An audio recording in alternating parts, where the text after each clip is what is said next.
तर मित्रांनो, आजचा वर्कआउट असा होता की आज आपल्याला 1200, 800 आणि 400 मीटरच्या स्प्रिंट घ्यायच्या होत्या. तर जय श्रीराम मित्रांनो, स्वागत आहे आपल्या नवीन एका ब्लॉग मध्ये. सकाळची सुरुवात एकदम कडक आणि फ्रेश मूडनं झाली. मस्तपैकी तोंडावर पाणी मारून थोडासा अभ्यास केला आणि मग ग्राउंडला आलो. ग्राउंडवर आले लगेच आपण आपला वॉर्मअप चालू केला. मस्तपैकी वॉर्मअप झाला की लगेच स्ट्रेचिंगला चालू केलं. आज आपल्याला 1200, 800, 400 मीटरचा वर्कआउट करायचा होता. मग पहिली घेतली आपण 1200 मीटरची. मस्तपैकी 4 मिनिटात एक 1200ची मारली आणि इकडे आपल्या गुरुजी सोबत थोड्याशा गप्पा मारल्या. मस्तपैकी गप्पा वगैरे मारून झाला, थोडासा रेस्ट घेतला आणि लगेच मग 800 मीटरच्या ह्याला तयारी झाली. 800 मीटरचा आणि 400 मीटरचा टाइम काही लक्षात नाही, पण 1200 मीटर, 800 मीटर आणि 400 मीटरची एक एक स्प्रिंट मारली आणि इकडे गोळा टाका आला. गोळा टाकताना मनगट लय दुखत होतं, म्हणून जरा टेक्निक चेंज करून बघितली. मस्तपैकी गोळ्याची प्रॅक्टिस केली आणि इकडे येऊन साईड सिटअप मारले. सगळा वर्कआउट पूर्ण झाला. स्ट्रेचिंग राहिली होती, लगेच स्ट्रेचिंग करायला बसलो. मस्तपैकी सगळी स्ट्रेचिंग वगैरे उरकली आणि घराच्या दिशेने निघालो. घरी आल्या पहिले फ्रेश झालो. फ्रेश होऊन लगेच आपण आपला डाएट खाल्ला. डाएट खाऊन झाला की लगेच आपण पोहोचलो लायब्ररीत जाऊन आपला नियमितपणे अभ्यास पूर्ण केला. आता जायचं होतं आपल्याला हृदयभाऊचा स्विच रिपेअर करायला. हृदयभाऊ सोबत आपल्या सुहास भाऊचा पण स्विच रिपेअर करायचा होता. हृदयभाऊने आणि सुहास भाऊने तर पळो पळो बुटाचा एवढा बेकार हाल केलाय ना,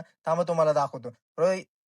हे बघा आपला सुहास भाऊचा बूट आणि इकडे आपला हृदय भाऊचा बूट. बाजूने साईड कोण सगळी कोण पाटलाय. मस्तपैकी मग रिपेअर करायला टाकला आणि संध्याकाळी गोळा टाकायला आलो. आजच्या व्हिडिओची इथं समाप्ती करू. भेटू उद्याच्या नवीन ब्लॉग मध्ये. तोपर्यंत आपल्या आयडीला फॉलो करून ठेवा.